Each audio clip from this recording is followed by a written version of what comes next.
हरे कृष्णा दोस्तों, मैं दीपांशु स्वागत करता हूं आपका सीजीपीएससी व्यापम में। विकास आयुक्त कार्यालय में है हलचल, क्योंकि भर्ती विज्ञापन निकल रही है ताबड़तोड़।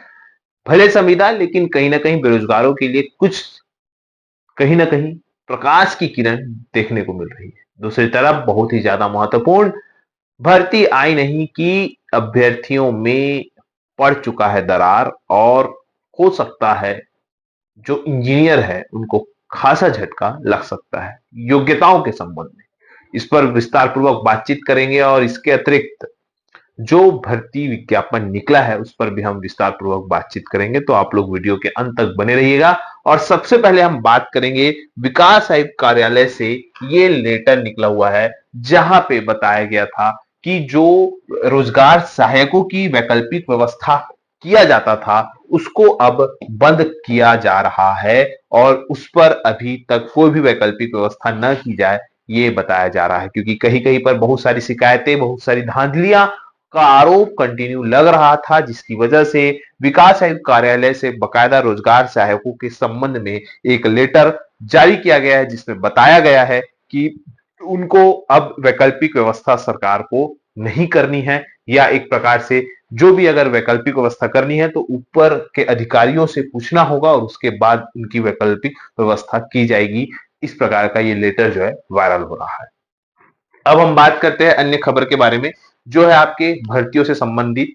फिर से विकास आयुक्त कार्यालय से भर्ती विज्ञापन जारी किया गया है 27 फरवरी का। यह आप लोगों को जो है डेट दिख रहा होगा, जहां पे आप इस वेबसाइट पर जाके इसका पीडीएफ प्राप्त कर सकते हैं, या तो आप हमारे टेलीग्राम चैनल से जुड़े तो वहां से आप लोग इसका पूरा डिटेल में पीडीएफ प्राप्त कर सकते हैं। इसके बारे में अगर हम बात करें तो बेसिकली ये जो जितने भी पद है उसमें अनुभव वालों को अच्छा खासा फायदा मिलने वाला है। जिसमें कि देखिए जो सैलरी है ये भले संविदा पद है, लगभग 66,000 से 88,000 इसका जो है सैलरी है। पदों की संख्या एक है, और नाम है पद का राज्य कार्यालय प्रबंधक मूल्यांकन एवं अनुश्रवण। ये भी लगभग वैसा ही पद है। योग्यता जो है देखिए, अनुभव 7 वर्ष मांगा गया है। तो जो लोग अनुभवी है वो लोग इस पद के योग्य है, और उसमें फॉर्म भरिएगा, क्योंकि इसमें आपको कोई परीक्षा नहीं दिलानी है, क्योंकि ये जो भर्ती होगी प्रतिशत के अंकों के आधार पर होगी। अनुभव का भी अंक आपको मिलेगा। इसके अलावा 12वीं, ग्रेजुएशन और पोस्ट ग्रेजुएशन तक का भी आपको इसमें अंक दिया जाएगा। इसके अलावा कौशल परीक्षा भी होगी, और साथ में इंटरव्यू भी होगा, तो उसका भी नंबर आपको यहाँ पे ऐड किया जाएगा। तो जो लोग इसके लिए योग्य है, देखिए यहाँ पे अर्हता बताई गई है। इसका पीडीएफ आपको हमारे टेलीग्राम चैनल में मिल जाएगा। तो आप लोग ज्वाइन कर सकते हैं टेलीग्राम, और पूरा पीडीएफ देख सकते हैं।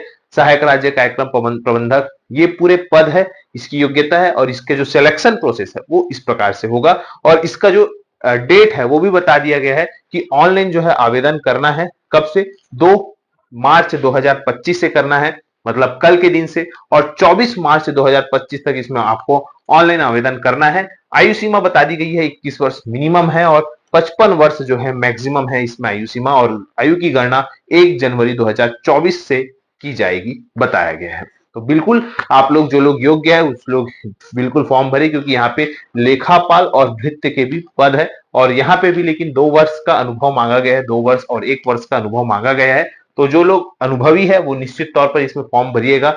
देखिए यहाँ पे लिखा गया है 8वीं का क्लास और ग्रेजुएशन से संबंधित लेखापाल से सारी चीजें यहाँ पे बता दी गई है। तो बिल्कुल आप लोग इसमें फॉर्म भरिएगा जो लोग योग्य है। ठीक है, बात करते हैं अगली खबर की, जो कि है राजस्व विभाग की भर्तियों के संबंध में। जी हाँ, राजस्व विभाग में जो भर्तियां हैं वो कंटिन्यू रद्द हो रही है। जो जिले स्तरीय 2023 में भर्ती विज्ञापन जिसका निकाला गया था, अच्छी बात यह है कि वहां पे जो है प्रतिशत के अंकों के आधार पर जो है भर्ती लिया जा रहा था, जो कि बहुत सारे अभ्यर्थियों ने विरोध किया। और इसी कड़ी में गरियाबंद जिले में तृतीय और चतुर्थ श्रेणी की जो भर्ती विज्ञापन जारी किया गया था उसको रद्द कर दिया गया है। और ये जो पूरी भर्तियां हैं अब व्यापम के माध्यम से होगी, क्योंकि आप लोगों ने कुछ दिन पहले देखा था शीघ्र लेखन एवं मुद्र लेखन का जो रिजल्ट है वो आया है। और इसके बाद जो है डाटा एंट्री ऑपरेटर का जो भर्ती विज्ञापन है वो आएगा, क्योंकि बहुत सालों से, कई सालों से संयुक्त भर्ती जिसमें डाटा एंट्री ऑपरेटर, लेखापाल, स्टेनोग्राफर, स्टेनोटाइपिस्ट, सहायक ग्रेड 3 ये सारे पद होते थे, वो अभी तक आए नहीं है। लगभग 5 से 6 साल हो गए और अभी तक आए नहीं है।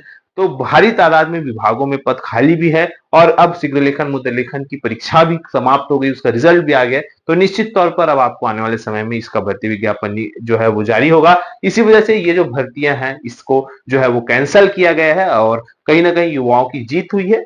इसके बाद अगली खबर की बात करते हैं जो कि बहुत ही महत्वपूर्ण है, ये भर्ती से संबंधित। जी हाँ दोस्तों, ये भर्ती आई नहीं है और इस भर्ती के आने के पहले इस पर बवाल मच गया है। बवाल है ये इस बात का कि जो खबरें निकल के आ रही है कि इस भर्ती में जो डिप्लोमा वाले हैं उनको जो है दिया जाएगा मौका और जो इंजीनियर है उनको बाहर का रास्ता देखना पड़ सकता है, क्योंकि फिलहाल ये खबर अभी तक जो है संभावित है और संभावित खबरों को जैसे ही टटोला गया वैसे ही ये लेटर सामने आए और इस लेटर में दो ही लेटर है और समस्त जो बी वाले हैं मैकेनिकल और इलेक्ट्रिकल और सिविल वाले वो सभी लोग उप मुख्यमंत्री विजय शर्मा और उप मुख्यमंत्री अरुण साव दोनों के पास ये लेटर लेके जा रहे हैं और उसमें बता रहे हैं कि भैया सब इंजीनियर का जो पद है उसमें न्यूनतम शैक्षणिक योग्यता को के शब्द को बदलकर 20 शैक्षणिक योग्यता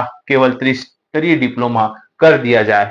इस प्रकार से इनकी मांग है और मांग कारण ये है क्योंकि यहाँ पे जो बताया गया है कि राज्य शासन द्वारा किसी मान्यता प्राप्त संस्था से सिविल इंजीनियर में 3 वर्षीय डिप्लोमा जिसमें विहित बताया गया है, तो इसी विहित को चेंज करने के लिए बोला गया है कि भैया विहित को की जो जगह है शब्द के बदल कर केवल त्रिस्तरीय डिप्लोमा किया जाए, क्योंकि ऐसे में जो बी वालों को मौका नहीं मिल पाएगा।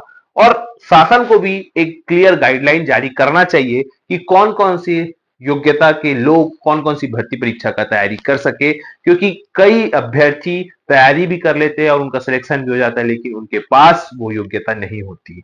हाल ही में एक बहुत बड़ा एग्जाम्पल सामने आया है मंडी भर्ती का, जिसमें कई इंजीनियर लोगों ने इसको निकाला था, अच्छा रैंक भी लाया था, लेकिन जब एंड दस्तावेज सत्यापन के समय जब वो वहां गए तो उनको वहां से बाहर का रास्ता दिखा दिया गया, जो कि कहीं ना कहीं एक बहुत ही चिंताजनक विषय है और बेरोजगार युवाओं के लिए एक बहुत बड़ा धोखा है।